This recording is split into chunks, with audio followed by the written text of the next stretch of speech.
नमस्कार दोस्तों, आप लोगों का फिर से एक बार बहुत बहुत स्वागत है देश के सबसे नंबर 1 न्यूज़ चैनल में। जी हाँ दोस्तों, इस वक्त की देश दुनिया की सबसे बड़ी बड़ी खबरें निकल कर आ गई हैं, जो कि आप लोगों के लिए जान देना बहुत ज़्यादा ज़रूरी है।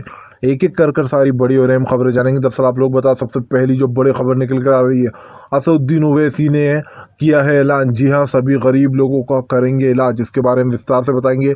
दूसरी जो बिग ब्रेकिंग निकल कर आ रही है, आप लोगों को बता दें, एक बार फिर से बिहार में पोस्टर वार चालू हो गया है। जी हाँ, नीतीश कुमार को लगा है बड़ा झटका, इसके बारे में विस्तार से बात होगी। तीसरी जो बिग ब्रेकिंग निकल कर आ रही है, एक बार फिर से राहुल गांधी ने बोला है पीएम पर अपना हमला। जी हाँ, राहुल गांधी ने कहा है कि मासूम लोगों की जान लेने वाला कोई और नहीं बल्कि अमित शाह और पीएम मोदी हैं। इसके बारे में विस्तार से बात होगी। चौथी जो बिग ब्रेकिंग निकल कर आ रही है, एक बार फिर से कोरोना ने पटके हैं पाँव। जी हाँ, ज़बरदस्त तरीके से संक्रमितों की संख्या बढ़ती जा रही है। मामला 3,55,000 पर पहुंच चुका है। इसके बारे में विस्तार से बात होगी। अगली जो बिग ब्रेकिंग निकल कर आएगी, सातवीं, आप लोगों को बता दें एक बार फिर से, जो यहाँ पर तेलंगाना में सभी लोगों का मुफ्त में इलाज करने के लिए असदुद्दीन ओवैसी ने किए हैं कुछ बड़े ऐलान। इसके बारे में भी आपको विस्तार से बताया जाएगा। चलिए खैर बढ़ते सबसे पहली और बड़ी खबर की ओर। दरअसल आप लोग बता, सबसे पहली जो बड़ी खबर निकल कर आ रही है, कोरोना संक्रमित की जो संख्या है वो लगातार बढ़ती जा रही है। जी हाँ, ये आंकड़े 3,60,000 के लगभग पहुंच चुका। 3,60,000 संख्या हो चुकी है अब तक। ऐसे में यहाँ पर आप लोगों को बता दें, सरकार की तरफ से इस चीज़ को लेकर कोई रवैया नहीं बरता जा रहा है, जिसके चलते ये संख्याएं बढ़ती जा रही हैं। आप लोगों को बता दें, जहाँ पर आज दिल्ली में 147 मामले निकल कर आए, तो वहीं पर यहाँ पर जो राजस्थान है वहाँ पर 136 मामले निकल कर आए। जी हाँ, भोपाल में जहाँ पर 204 मामले निकल कर आए, तो वहीं पर आप लोगों को बता दें मुंबई में 1,180 मामले निकल कर सामने आए। ऐसे में लगातार ये आंकड़े बढ़ते जा रहे हैं, जिस पे सरकार पर ज़बरदस्त तरीके से निशाना साधा है आम जनता ने। जी हाँ, आप लोगों को बता दें, दरअसल पीएम मोदी की तरफ से बहुत ज़्यादा ढील दी जा रही है कोरोना के लेकर। वो सरकार बिल्कुल चुपचाप बैठी हुई, इसके चलते काफ़ी ज़्यादा सवाल उठ रहे हैं सरकार पर। खैर चलिए बढ़ते हैं एक और अगली बिग ब्रेकिंग की तरफ। बता दें अगली जो बड़ी खबर निकल कर आ रही है, राहुल गांधी ने बोला है पीएम पर अपना हमला। जी हाँ, राहुल गांधी का कहना है कि पीएम मोदी और अमित शाह, ये दो इंसान ऐसे हैं जिन्होंने मासूम लोगों की जानें ली हैं। ये प्रवासी मजदूरों की लाशों पर खड़े हैं। दरअसल आप लोगों को बता दें कि राहुल गांधी ने कहा कि पीएम मोदी की तरफ से कोरोना के लेकर कोई भी जो यहाँ पर लॉकडाउन बिना सोचे समझे लगा दिया गया था, जिसका असर ये हुआ कि लाखों हज़ारों मजदूरों की जान चली गई। लेकिन सिर्फ लॉकडाउन के भरोसे रहे पीएम मोदी, उन्होंने कोरोना को लेकर कोई भी ऐसा काम नहीं किया कि जिनके लिए उनकी तारीफ की जाए। जी हाँ, राहुल गांधी का कहना है कि पीएम मोदी उन सभी लाशों पर खड़े हुए हैं जिनकी जानें गई हैं इस लॉकडाउन के बीच। दरअसल आप लोगों को बता दें कि यहाँ पर भाजपा की तरफ से जो डिसीजन लिए गए थे, वो डिसीजन काफ़ी ज़्यादा गलत थे। और इस डिसीजनों में ये देखा गया कि हमने सिर्फ भाजपा की तरफ से लॉकडाउन लगाना ही उनका सिर्फ एक डिसीजन था। इसके चलते कोरोना से निपटने के लिए सरकार ने कोई भी ऐसा कड़ा कदम नहीं उठाया जिसकी प्रशंसा की जाए।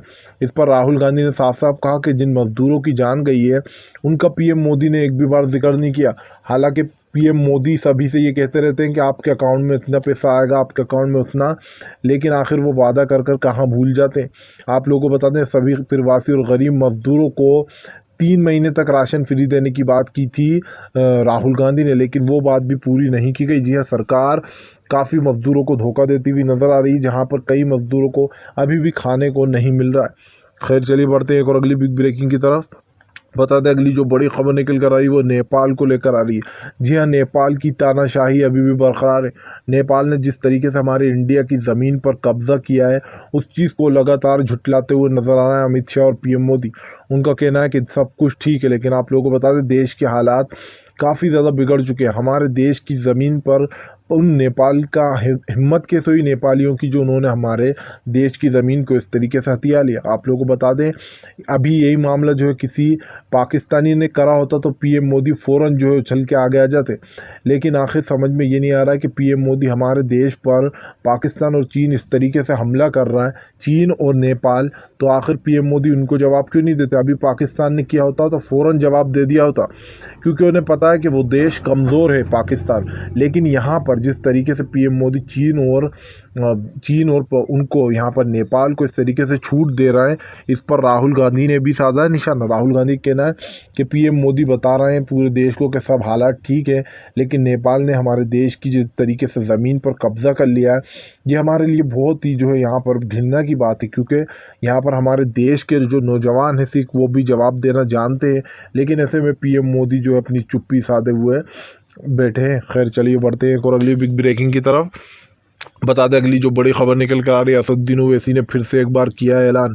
जी हाँ, असदुद्दीन ओवैसी ने तेलंगाना में कर दिया है ऐलान कि जिन जिन लोगों के पास भी इलाज कराने का पैसा नहीं है, उसका सारा खर्चा असदुद्दीन ओवैसी उठाएंगे। दरअसल आप लोग बता दें, एमआई चीफ असदुद्दीन ओवैसी ने कुछ बड़े ऐलान कर दिए। तेलंगाना में जिस तरीके से गरीब और मासूम लोगों के पास पैसे नहीं है, उसको लेकर असदुद्दीन ओवैसी जो है काफ़ी बड़े बड़े काम करते हुए नजर आ रहा है। जहाँ पर असदुद्दीन ओवैसी ने एक बार फिर से किया है ऐलान। उनका कहना है जिन भी गरीब लोगों के पास पैसे नहीं है, उन सब के इलाज का खर्चा असदुद्दीन ओवैसी उठाएंगे। जी हाँ, तेलंगाना सरकार में जैसे असदुद्दीन ओवैसी करते हुए नजर आ रहा है, ऐसे ही अगर हमारे यहाँ की सरकार भी करती भाजपा तो काफ़ी अच्छी बात हो जाती है। कई लोग ऐसे जिनके लिए खर्चा करना बहुत मुश्किल है। आप लोगों को बता दें 50-50 हज़ार रुपये लिए जा रहे हैं एक बेड देने के, तो फिर गरीब इंसान इलाज कोरोना का कहाँ से कराएगा। सरकार की तरफ से कोरोना के लेकर कुछ किया नहीं गया है, और ऐसे में अगर किसी को कोरोना होता है तो 50-50 हज़ार रुपये मांगे जा रहे हैं एक एक बेड के, तो ऐसे में गरीब इंसान कहाँ से देगा। आप लोगों को बता दें ये बीमारी बहुत ही ख़तरनाक है और हमारे देश में इस तरीके से फैल गई है, जिसको लेके हमारे देश की जो जनता है वो काफ़ी ज़्यादा परेशान है। जी हाँ, है इस चीज़ को लेकर परेशान है, क्योंकि हमारे देश की जनता काफ़ी ज़्यादा मासूम है और वो जो है भाजपा के चंगुल में एक बार फिर से फंस चुकी है। खैर चलिए बढ़ते हैं एक और अगली बिग ब्रेकिंग की तरफ। बता दें अगली जो बड़ी खबर निकल कर आ रही है मुंबई सरकार को लेकर। जी हाँ, उद्धव ठाकरे ने कोरोना के केस देखते हुए उन्होंने बड़े ऐलान कर दिए। दरअसल सुशांत सिंह राजपूत की जब से जान गई है, इस चीज़ को लेकर भी सरकार काफ़ी ज़्यादा अलर्ट हो गई है। डॉक्टरों ने बताया कि लॉकडाउन बहुत ही ख़तरनाक साबित हो रहा है आम जनता के लिए। जी हाँ, जिस तरीके से लॉकडाउन लगाया गया है, इस पर बुरा प्रभाव पड़ रहा है कमज़ोर दिल के इंसान पर। जैसे कि आपके साथ कुछ बुरा हुआ तो आप अगर अकेले रहते हो तो इस चीज़ का प्रभाव आप पे काफ़ी ज़्यादा पड़ेगा। दरअसल सुशांत सिंह राजपूत अपने घर में अकेले रिहा करते थे, जिसका असर ये हुआ कि उनके दिमाग पे, दिलो दिमाग पे पूरी तरीके से बिल्कुल सुनसानियत छा गई थी। डिप्रेशन में पहुंच गए थे, वो दवाइयाँ ले रहे थे। इसके चलते उनकी पोस्टमार्टम रिपोर्ट में भी यही बताया गया कि वो डिप्रेशन के शिकारी थे। आप लोगों को बता दें इस चीज़ को लेकर सरकार और डॉक्टर ने कहा है कि कोई भी अकेला हो तो वो अपने आप को अकेला ना समझे, लोगों से बात करें, घूमें फिरें, ताकि आप लोग बिल्कुल सही रहें और स्वस्थ रहें। चलिए खैर बढ़ते हैं और अगली बिग ब्रेकिंग की तरफ। बता दें अगली जो बड़ी खबर निकल कर आई, राहुल ने फिर से एक बार बोला है पीएम पर अपना हमला। जी हाँ, राहुल गांधी का कहना है कि पीएम मोदी जो है देश को किस ओर लेके जाना है। अभी तक जो है पीएम मोदी ने पेट्रोल और डीजल पे से जीएसटी नहीं हटाई है। जी हाँ, राहुल गांधी का कहना है कि जिस तरीके से पेट्रोल और डीजल के भाव बढ़ते जा रहे हैं, जब पाकिस्तान में पेट्रोल और डीजल का भाव कम हो सकता है तो हमारे इंडिया में क्यों नहीं, कि हमारा इंडिया पाकिस्तान से गया बीता है। आप लोगों को बता दें राहुल गांधी ने पीएम पर अपना निशाना साधा। उनका कहना है कि पीएम मोदी ने अभी तक पेट्रोल और डीजल पे से जीएसटी नहीं हटाई है और पेट्रोल और डीजल के भाव जो हैं वो लगातार बढ़ते जा रहा है। ऐसे में आम जनता के लिए पेट्रोल और डीजल डलवाना काफ़ी ज़्यादा मुश्किल का काम हो रहा है। जो लोग गाड़ी घोड़े चलाते हैं उनके लिए भी मुश्किल है, जो लोग सैलरी से नौकरियां करते हैं, बाइकों से जाते हैं, उनके लिए भी ये पेट्रोल के दाम काफ़ी ज़्यादा मुश्किल है। जिस पर राहुल गांधी ने साफ साफ बोला कि पीएम मोदी देश की जनता को बेवकूफ़ बनाने में लगे हैं। वो चाहते हैं तो जीएसटी हटा सकते हैं पेट्रोल और डीजल से, लेकिन वो जीएसटी नहीं हटा रहा है। जी हाँ, इसके चलते राहुल गांधी ने साफ कर दिया कि पीएम मोदी जो है पाकिस्तान से भी गए बीते काम कर रहे हैं, क्योंकि पाकिस्तान में बीते दिन आप लोगों को बता दें पेट्रोल और डीजल के भाव कम किए गए, जिसके चलते राहुल गांधी ने पीएम पर अपना निशाना साधा था। खैर चलिए बढ़ते हैं और अगली बिग ब्रेकिंग की तरफ। बता दें अगली जो बड़ी खबर निकल कर आ रही है भोपाल एमपी। जी हाँ, भोपाल एमपी में शिवराज पर बोला कमलनाथ जी ने हमला। दरअसल आप लोग बता दें कमलनाथ जी ने कहा शिवराज सिंह मासूम जनता को बरगलाने में लगे हुए हैं। जी हाँ, उनका कहना है कि जैसे ही वोटिंग लाइन जब आती है तो शिवराज सिंह अच्छे अच्छे काम करने बाहर निकल पड़ते हैं, वरना वो यहाँ पर तड़ीपार हो जाते हैं। दरअसल आप लोगों को बता दें कि शिवराज सिंह जब से उन्हें पता चला कि अब जो उपचुनाव होने वाले हैं, तब से ही वो लोगों के लिए अच्छे काम करने में लग गए। जी हाँ, लोगों को लालच दिया जा रहा है कि आपको फ्री बिल है, आपको आधे पैसे माफ़ कर दिए जाएंगे, लोगों का बिल माफ़ किया जा रहा है और लोगों को अकाउंट में 500 रुपये डाले जा रहे हैं, जो कि सिर्फ 500 रुपये हैं।